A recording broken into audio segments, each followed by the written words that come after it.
Buenos días, tengan un cordial saludo de parte de la Asociación Gente para Servir GPS. Bienvenidos a nuestro tiempo devocional, Tu Palabra para Encontrar el Camino. Hoy es 14 de septiembre del 2023 y vamos a continuar con la lectura de la Biblia en un año, con los libros de Amós capítulo 1 y Primera Carta de Pablo a los Corintios capítulo 13. Amós 1 y Primera de Corintios 13.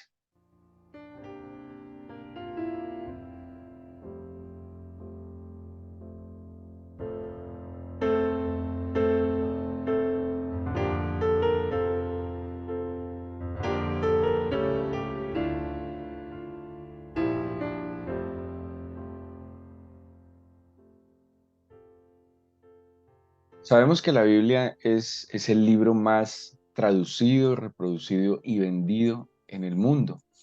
Y, y es tanto así que hay textos de la Biblia que se han vuelto famosos incluso en sectores donde no necesariamente estudian la Biblia para crecer en la fe. Hay muchas expresiones, dichos que se han vuelto populares en diferentes idiomas incluso, que son tomados de la Biblia, que muchas personas ignoran tal vez que provienen de la Biblia, como muchos le atribuyen a la Biblia también otras expresiones que no están en la Biblia, pero pues le dan como cierto peso a algunas frases, asumiendo que están en la Escritura. Sin duda alguna, pues llegamos a un texto de la Biblia que es muy famoso, no solo en medio de los cristianos, que es muy citado, ha sido también fuente de otros escritos, y es este capítulo 13 de la carta a los Corintios. Sin duda alguna, es un capítulo muy significativo, es un capítulo eh, que podríamos decir aparentemente o muy sencillo y muy bonito, ¿sí? Porque menciona algo que el hombre, el ser humano puede percibir claramente que es una profunda necesidad que hay en el corazón de cada uno de nosotros, y es el amor. Hay una necesidad, así fuimos creados, de ser amados, pero también de amar. Hay una necesidad de ser importantes para alguien, pero también de que muchos sean importantes para nosotros.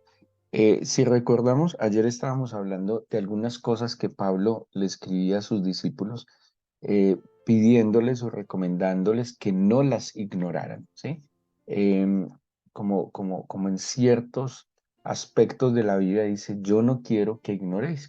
Y dentro de esas cosas que Pablo le pide a sus discípulos que no ignoren, se refiere, y lo vimos en el capítulo 12 de la primera carta a los Corintios, que no ignoraran acerca de los dones espirituales.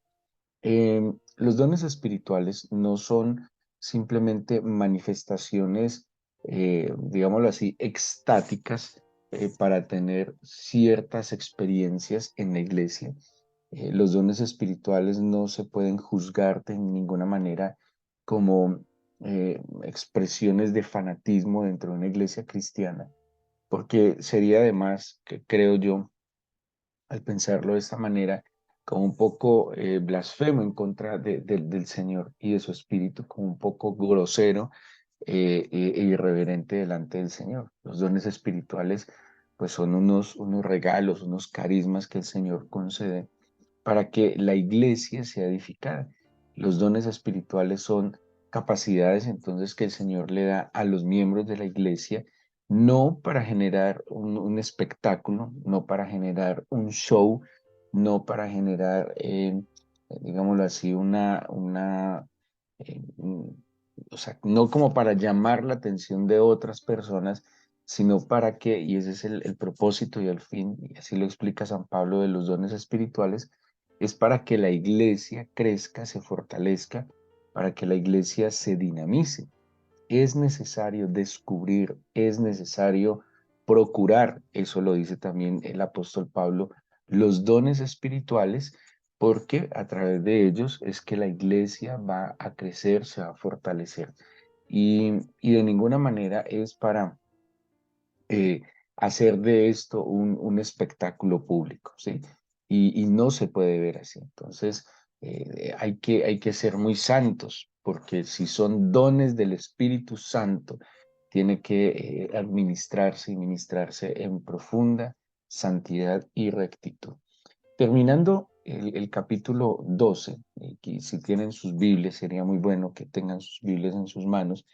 El último versículo del capítulo 12 de la primera carta de Pablo a los Corintios, o sea, el verso 20, versículo 31, dice: procurad, pues, los dones mejores, mas yo os muestro un camino aún más excelente. De alguna manera, Pablo categoriza también algunos dones, ¿sí? Y seguramente habría unos dones que son más, por decirlo de alguna manera, más críticos en la iglesia, unos dones que son mucho más esenciales en la iglesia, no dejando o quitando la mirada de otros dones que, pues, que son muy importantes, pero hay unos que son críticos, o sea, que la iglesia no tiene sentido, por ejemplo, sin la enseñanza, ¿sí?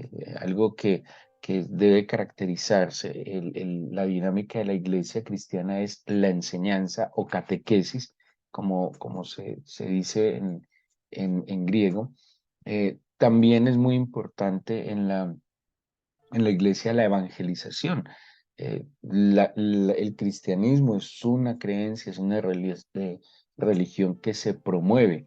No caer hasta el punto del proselitismo, que tiene una connotación diferente, pero sí es necesario anunciar las buenas nuevas. Hay un Salvador, hay una salvación.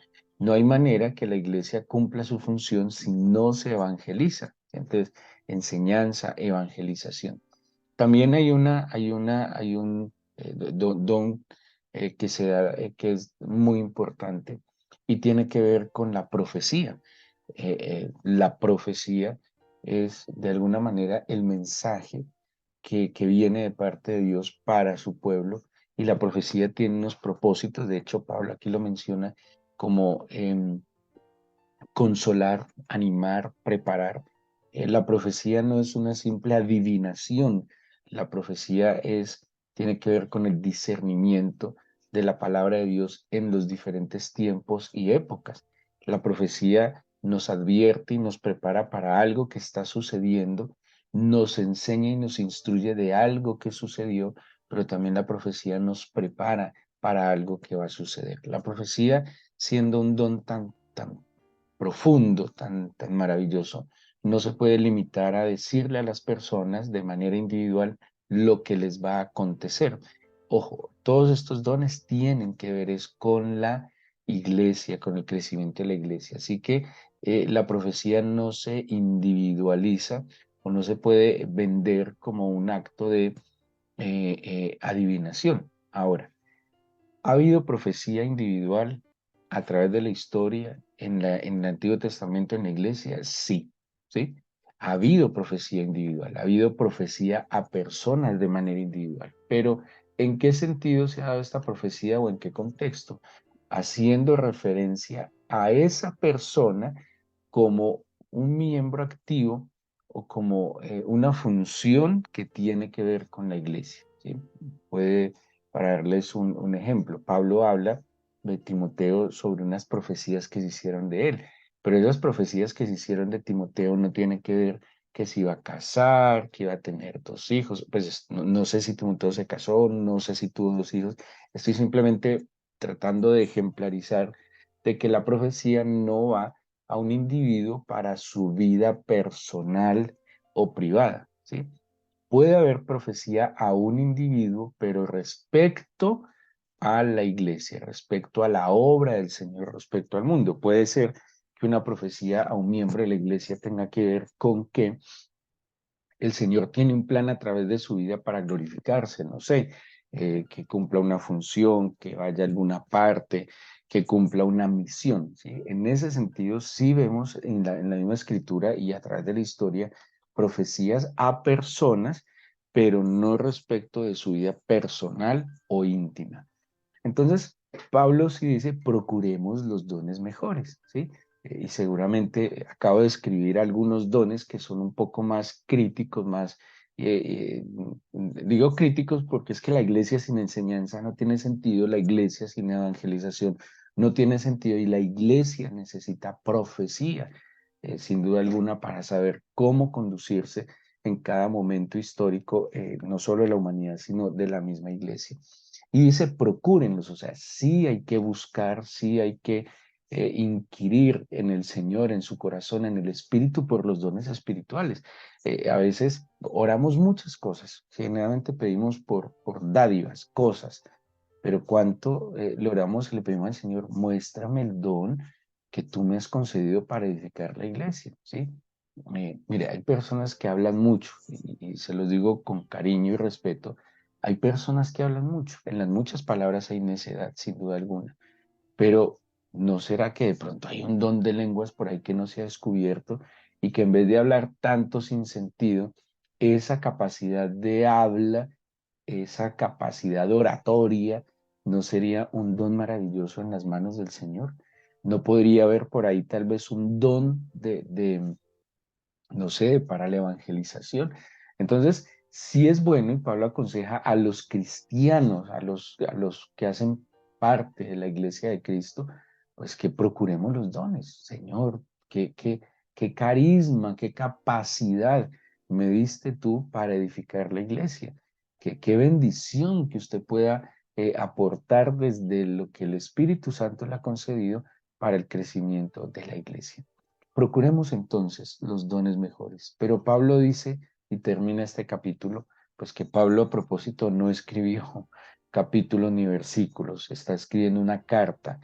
Así simplemente los agiógrafos tratan de editar para facilitarnos un poco la lectura, pero Pablo no está cortando el tema, ¿sí? Ese es un problemita que a veces tenemos en la Biblia, que nosotros sí partimos ciertas cosas, tal vez la partición que tenía Pablo era otra cosa en la mente. Está hablando del mismo tema, de los dones espirituales, pero aquí llega el don supremo, aquí llega al don que los abarca a todos, aquí llega al don que sin él no tiene sentido cualquier otro carisma. Y dice, yo les muestro un camino más excelente y tiene que ver con el amor. Algo así que el fundamento, que la base del ejercicio de los dones espirituales que Pablo pide que no ignoremos es el amor. Y dice así, si yo hablase en lenguas humanas y angélicas y no tengo amor, vengo a ser como metal que resuena o címbalo que retiñe. Mm, bueno, un don que en la antigüedad, en la iglesia primitiva era muy importante, era el don de lenguas, la glosolalia, se conoce así. Y ese don, de hecho, muchos han atribuido a través de la historia que ese es el don que manifiesta digámoslo así, el bautismo del Espíritu, ¿sí? Y en eso la iglesia pentecostal ha sido como muy persistente en esa idea, y pues no solo la iglesia pentecostal, pero básicamente en que aquel que ha sido bautizado por el Espíritu Santo, aquel que ha sido revestido por el Espíritu del Señor, tiene esa capacidad de hablar en lenguas, ¿sí? Eso se conoce como glosolalia y como una evidencia, ¿sí? De hecho en la Biblia hay algunos textos cuando habla que después del bautismo podían hablar en diferentes lenguas. Pues, bautismo del Espíritu Santo, ¿sí? Cuando soy ungido, cuando soy revestido de una manera sobrenatural del Espíritu del Señor. A ver, no todos los creyentes han sido bautizados en el Espíritu. Eso está, pues, es claro, eso lo podemos evidenciar o estudiar también en la Escritura. Pero lo manifestaban y le daban mucha importancia al don de las lenguas. Por eso Pablo aquí toma el don de las lenguas y dice, usted podría hablar lenguas angélicas o lenguas humanas. Bueno, en otra oportunidad podremos hablar de los dones y aquí habla precisamente que las lenguas son o angélicas o humanas, o sea, algún idioma, dialecto humano o un lenguaje celestial. Dice, pero si aún tuviera ese don y no tengo amor, vengo a ser como un metal que resuena o címbalo que retiñe. El secreto de cada instrumento musical es que lleve una melodía, es que sea armónico, es que sea agradable al oído. Yo puedo tomar una guitarra y darle golpes y surrunguearla, como decíamos, eh, pero no tiene nada. Puede ser la guitarra más hermosa, diseñada para dar unos sonidos espectaculares, pero si no la sé tocar, puede sonar como la más ordinaria de las guitarras, algo así como que no tiene sentido. Y eso está diciendo el Señor. Yo puedo tener dones como el de lenguas, pero si no tengo amor, es un sinsentido, no es agradable al oído, no es melódico, no va a tener el efecto. ¿Cuál es el efecto de la música, de los instrumentos? Apaciguar el alma, alegrar el alma, alegrar el corazón. La música tiene un efecto extraordinario en el alma, pero cuando se utilizan mal los instrumentos, pues esa disonancia, en vez de ser agradable, genera fastidio, genera molestia. Eso está diciendo Pablo, es que puede tener dones como el de lenguas, pero si no tiene amor, esa vaina no va a llevar a ninguna parte. Dice, y si tuviese profecía y entendiese todos los misterios y toda ciencia, y si tuviese toda la fe, de tal manera que trasladase los montes y no tengo amor, nada soy. Aquí está citando dones, está citando el don de la profecía, está citando dones revelacionales como la palabra de la sabiduría, que lo menciona aquí en Corintios, la palabra de ciencia. Está mencionando un don tan extraordinario como el don de la fe, pero dice, así tuviera esos dones y no tengo amor, nada soy.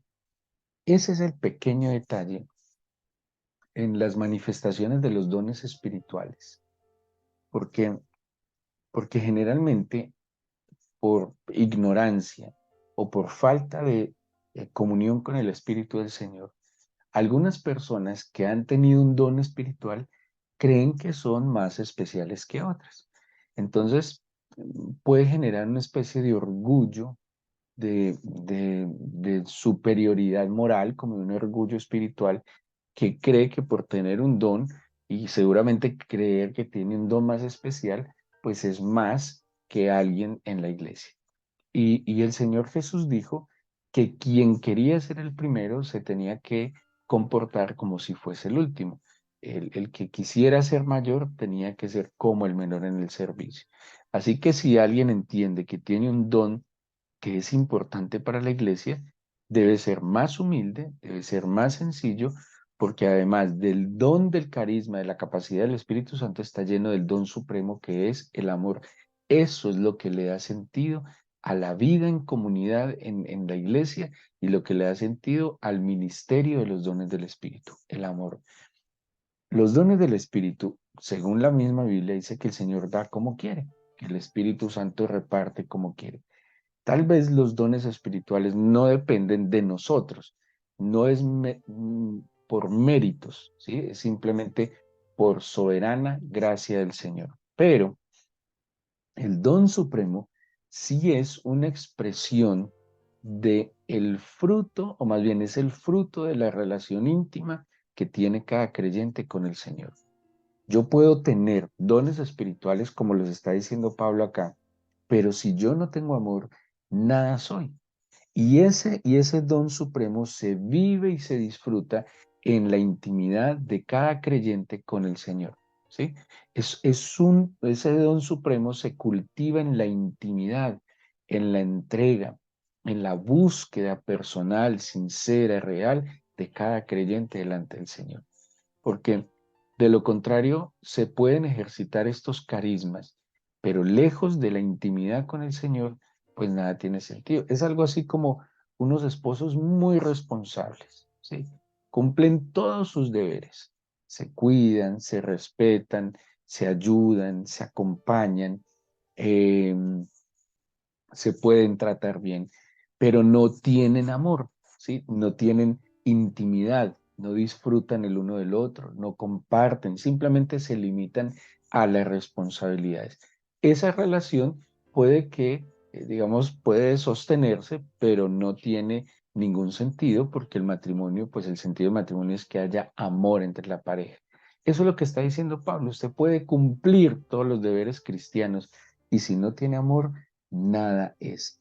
Dice el versículo 3 citando otros dones, aquí dice, si repartiese todos mis bienes para dar de comer a los pobres, hay un don de, eh, eh, bueno, hay un don de administración, hay un don del dar también como don, de, de, de, de- hay personas que sobrenaturalmente son generosas.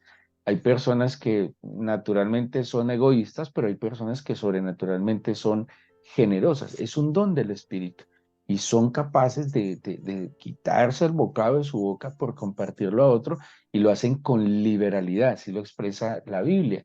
Y dice, y si yo tuviera ese don de repartir todas las cosas, así se llama, de repartir, eh, pero y si entregase incluso mi cuerpo para ser quemado y no tengo amor, de nada me sirve. Muy tenaz lo que nos está diciendo Pablo. Puede ser una iglesia muy carismática, ¿sí?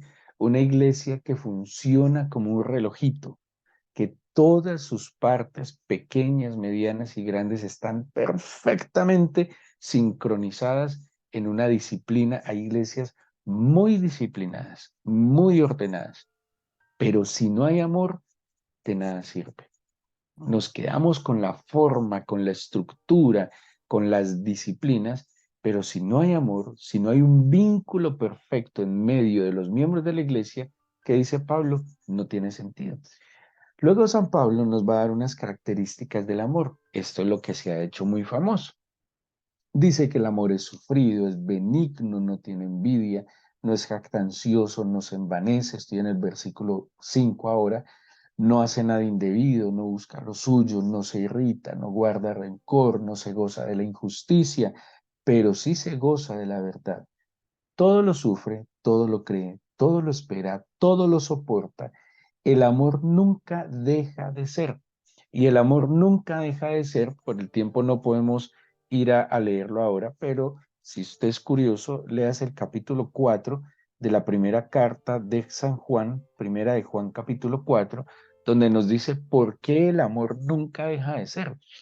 Y el amor nunca deja de ser porque Dios es amor. O sea que para que el amor dejara de ser, tendría que dejar de ser el Señor. ¿Sí? O sea, la esencia de la divinidad, la esencia del eterno es amor. Por eso el amor no es simplemente un sentimiento, el amor es una esencia de Dios, así como la sabiduría, así como la santidad son esencias del Señor, el amor es una esencia del Señor. La única manera de amar, la única manera de ser instrumento de su amor es en conexión con la fuente de amor que es el Señor. El amor va más allá, en serio, de una emoción, de un sentimiento. El amor va más allá de un agrado, va mucho más allá de una atracción. Pues solo miren lo que está describiendo acá. Es sufrido, es benigno, no tiene envidia, no es jactancioso, no se envanece. El amor no es orgulloso, el amor no, el amor no es de aquellos que dicen, uy, yo sí amo mucho.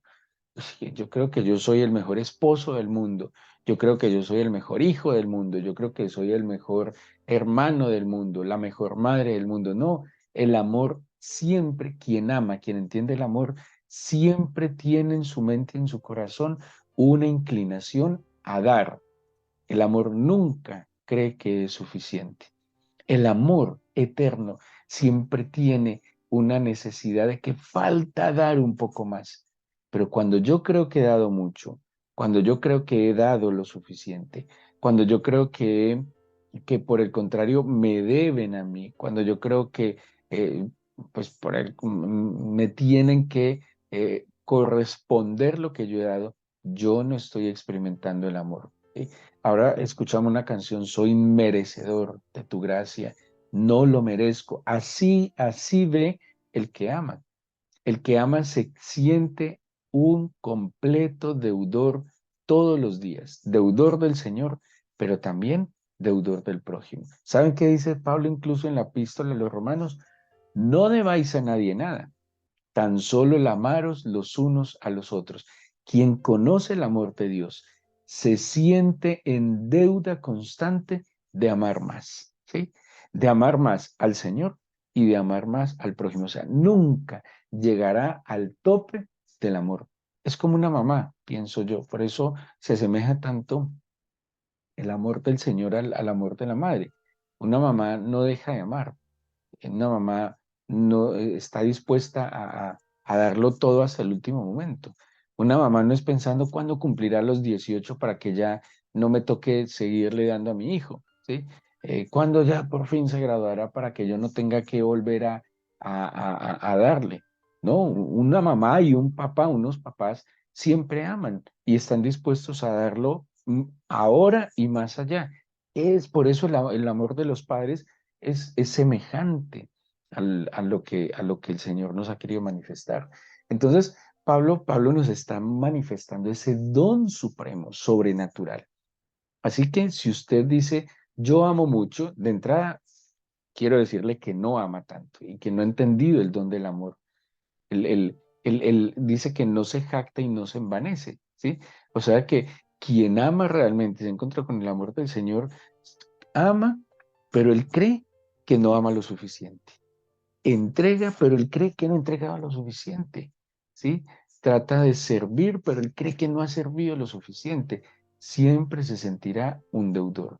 Pero el corazón acreedor, que piensa que todo el mundo le debe y que siempre le deben, por eso no hay gratitud en el corazón. Miren, un corazón que ama es un corazón agradecido. Dice entonces, el amor nunca deja de ser, voy al versículo 8. Pero las profecías se acabarán, cesarán las lenguas y la ciencia acabará. ¿Por qué?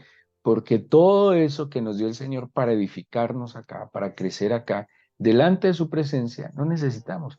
Ni siquiera fe necesitamos en la eternidad, ni siquiera esperanza necesitamos en la eternidad. ¿Por qué? Porque fe sí ya lo tenemos. La esperanza, la certeza, la convicción de lo que vendría está completamente evidente y tangible. Y lo que se esperaba, pues ya se consuma al estar cara a cara con el Señor.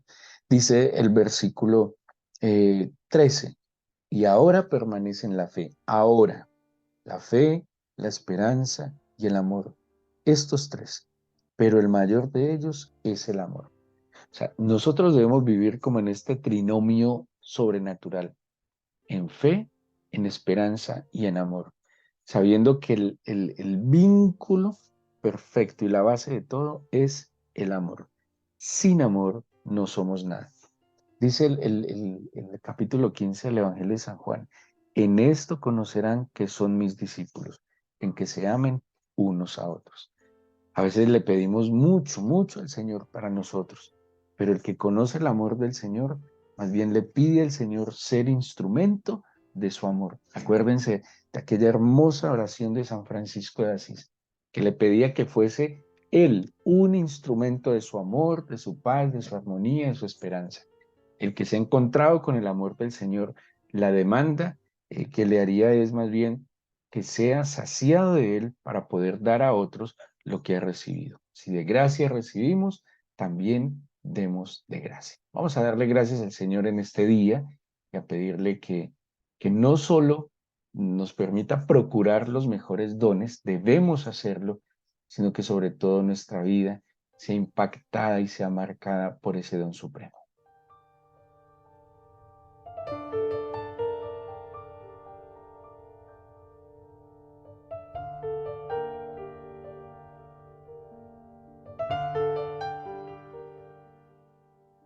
Hemos escuchado casi toda nuestra vida que la mayor necesidad del ser humano es amar y ser amado.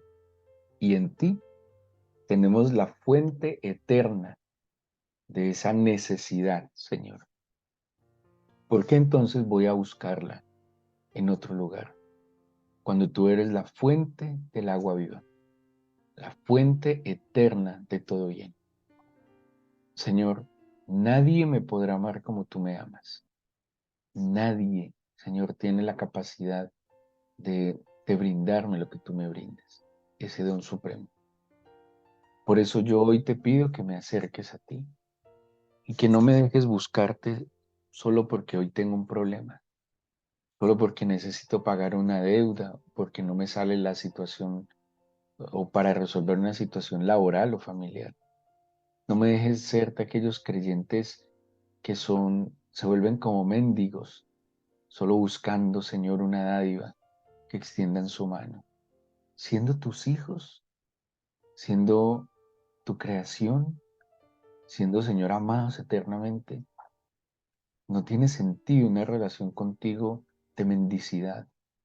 No tiene sentido una relación contigo de conveniencia, porque buscarte no puede ser solo para que nos hagas favores. Es que todo es nuestro, Señor. De alguna manera, todo es nuestro y todo lo que tú tienes para nosotros está en Cristo. En ti lo tenemos todo. Por eso, ayúdanos a acercarnos a ti, no con esa mentalidad interesada y limitada, sino más bien con un corazón que anhela ser proyectado por tu amor y que al sabernos tan llenos de ti, podamos simplemente darlo a los demás, al entorno, a los que nos rodean.